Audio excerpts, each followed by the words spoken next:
Hey, I'm Alexander Ludwig, and I'm here to talk to you about balls.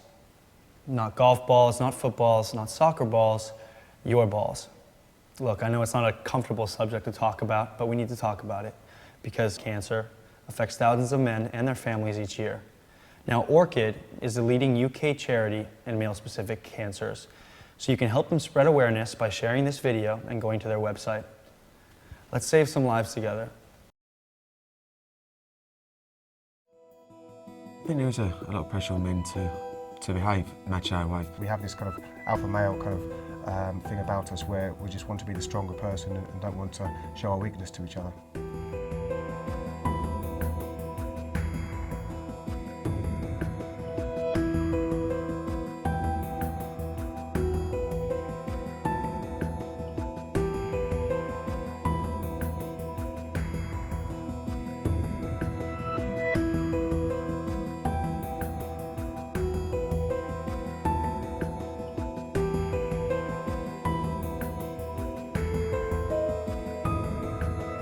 The problem with men, and they always get told off for this, they always have their hands down their pants. And you know what's going wrong, but I think the problem with us is that we know there's something different, but we won't go and get it checked out. There were no symptoms apart from the very, very minute kind of half a pea size, if that, lump on my testes. My right testicle was different to my left. It was like someone had tied a bit of string around my right one and just pulled it a bit tighter, so there wasn't any lump as such on it. It was just felt different. I felt strong. I was, at the time, a full-time professional footballer, so I felt strong and fit and had no other symptoms at all. I was still playing football, just going to the gym, just out and about, just felt fine, just had no other symptoms at all. It does open your eyes a little bit to what potentially, if you don't check, the potential dangers there are. The reason I didn't go to the GP was just through embarrassment and nervousness, and I think subconsciously because I knew maybe there could be something wrong. I just kept putting it off because I didn't want somebody to tell me that there was something wrong. The initial reaction was to kind of put it aside and forget about it, and I think that goes back to that kind of didn't really want to deal with it, so thought it would go away.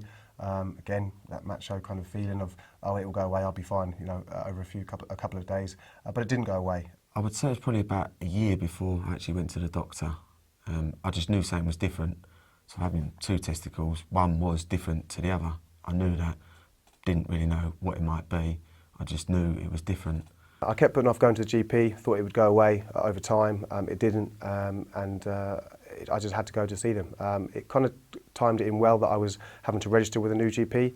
I just moved to a new location, so eventually with the persuasion from my girlfriend, I went to speak to the GP, and from there on I got put on to a doctor at my football club. Kept talking about it to the girlfriend at the time, now my wife, but she just got the ump of me, keep talking about it and just like, you have to go to the doctor now. And I went to the doctor under the guise of a knee injury, and that was the only way I would have got myself brave enough, which is stupid, to go down to the doctor.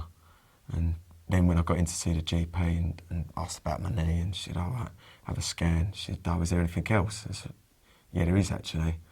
And that's when she checked me out, which was, yeah, it was, once I was there, it was fine, there was no embarrassment, it was done, and then she sent me for an ultrasound that afternoon. I went to the scan with my physiotherapist from Leyton Orient, where I was working at the time, had the scan, and it was confirmed there was a tumour, of what kind we weren't sure yet. I do remember leaving the building with my physio, and I just turned to him and said, am I going to live? And his answer was, I don't know. Straight away, I knew there was a problem. The sonographer was looking a bit nervous and kept checking. And I come out of there and I remember phoning my wife saying, I think something's up here. And they said I was going to fax the results straight through to the GP. So straight away I was nervous and I knew something was up.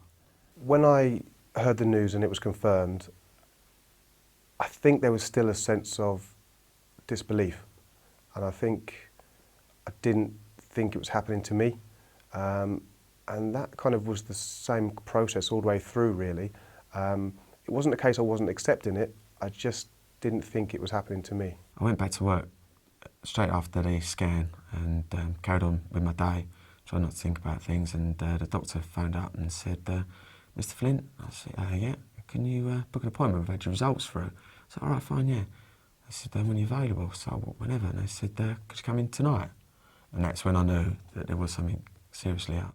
Speaking to my father and explaining that I had a tumour, it almost felt like I'd kind of let him down, which I know that might sound a bit strange, but it felt like, I suppose it's that weakness that I'd kind of, something had happened and I couldn't deal with it, or I couldn't solve the problem. Having to tell my family, it just made it real.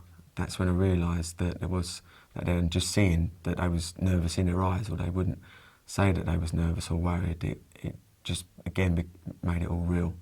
I feel that you look up at your parents for strength, and you look for them for guidance, and that's where it should be. And when you hear your father or your mother cry over the phone, which was the case, it kind of unstables you a little bit, yeah, that was hard. Yeah, luckily my family are really supportive, always been pretty open with things. My mum, the previous year, she had breast cancer, so the C word as it was known back then was a very scary thought back then, but my mum had been through it, she'd had treatment, and it was a word that was openly used in her house. I had some very good people around me. I was in a football environment, so straight away I had my manager of my football club, my assistant manager of my football club, and they had friends who'd experienced what I was going through and about to go through within the football world, so to speak. So straight away they put me through to those people to speak to ask as many questions as I possibly could. Played it down on the outside, but inside I think they was nervous, especially seeing what my mum went through, because she had to have chemotherapy, and I was worried that I might have to go down that road as well. I just then had my friends and family who like I say, after the initial shock, really were strong with me, and I had a real kind of close knit of friends and family throughout the whole process. And I've used the word positive, which was a real buzzword for me, and I just had that in my mind and stayed in my mind throughout the whole journey. At the stage I went to have the surgery, I still didn't know then that I had cancer. They just said, we wasn't sure, it looks like it is, but we just need to remove the testicle just to make sure. And that, as a man, was sort of quite hard to take. We just didn't know how it would affect you at all. Going into the operation, I had my physiotherapist with me and my girlfriend. We went to London again to have the operation, and I was in and out on the same day. I'd not been with my girlfriend long at that stage, and I didn't know what impact it was going to have on me, on her, or if we was going to start a family together in the future. And actually at the time, because of the tests I had to have, I knew that I had a low sperm count and that I would have needed IVF to have children, which made me decide not to have chemotherapy. I had a one-dose treatment of chemotherapy called carboplatin, where I was on a drip for 4 to 5 hours in one day. And that left me a bit queasy for 11 to 12 days, but I was very fortunate I didn't have to have the full cycle of chemotherapy, as I'd caught the tumour very early. It didn't affect my sex life at all.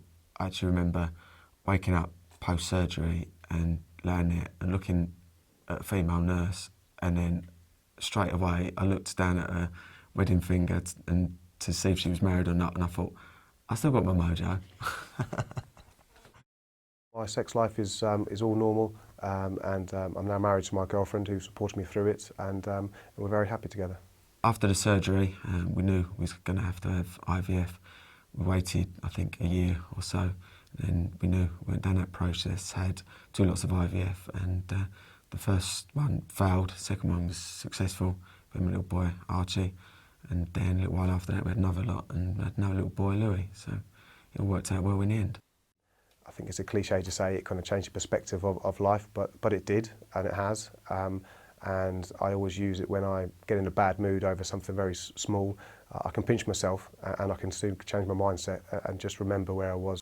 So the thing for me that I've found out is if you think you've got a problem, any medical problem, just get down to the doctor and don't take no for an answer. If you know that something's wrong, you know your own body, your own mind more than any doctor does. So just push for answers. If you are worried and concerned, then please speak to someone who you are comfortable to speak to, and there will be someone out there who wants to listen. There's loads of people out there that want to listen to any concerns that any young man have.